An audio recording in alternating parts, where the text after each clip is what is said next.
6-9 la matinale, indice vert. Indice vert. La chronique du développement durable avec vous, Hamid. Bonjour. Bonjour Hakim Bey. Pour ce dimanche 15 septembre, vous avez un peu de mal à vous décider car il y a deux journées célébrées simultanément à travers le monde. Journée internationale sur la liberté de l'instruction, pour la liberté de l'instruction et la journée internationale de la démocratie. Vous imaginez bien Hakim, ce n'est pas facile de trancher entre les deux. L'Algérie étant depuis 1962 une république démocratique et populaire, la journée internationale de la démocratie n'a pas besoin d'être célébrée outre mesure, surtout dans un monde transformé en jungle.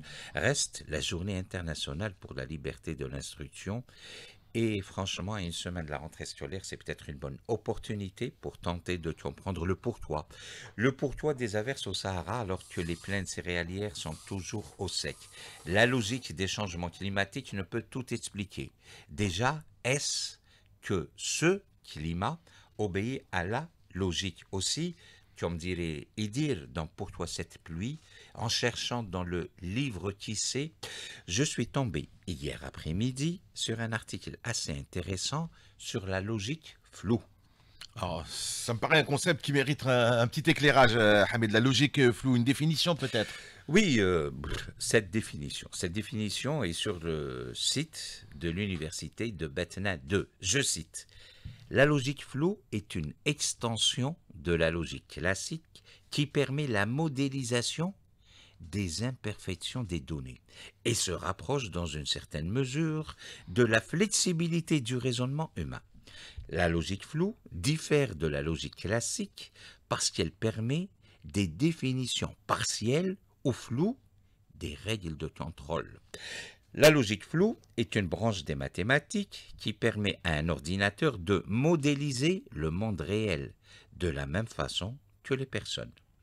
La logique floue est préoccupée par la quantification et le raisonnement en utilisant un langage qui permet des définitions ambiguës comme beaucoup, peu, petit, haut, dangereux.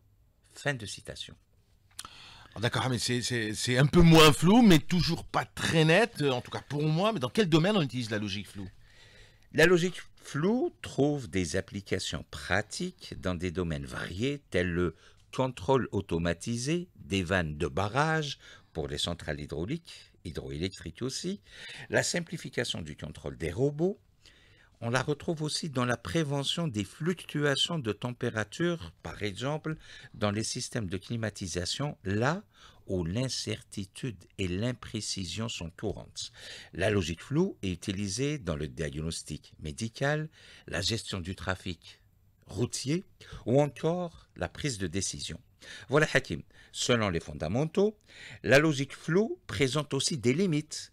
Elle peut manquer de rigueur théorique et ses résultats peuvent être difficiles à interpréter pour ceux qui ne sont pas familiarisés avec la méthodologie.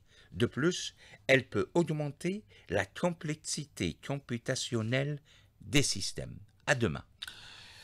Augmenter la complexité, comme vous dites, computationnelle des systèmes, ce n'est plus la logique floue. Moi, je suis encore un petit peu dans le brouillard. À demain, quand même, Hamid. J'espère qu'il y aura des oiseaux, des corbeaux, des moutons et que l'on pourra parler de biodiversité. Voilà, on va parler des corbeaux demain. Oui, si vous voulez. À demain.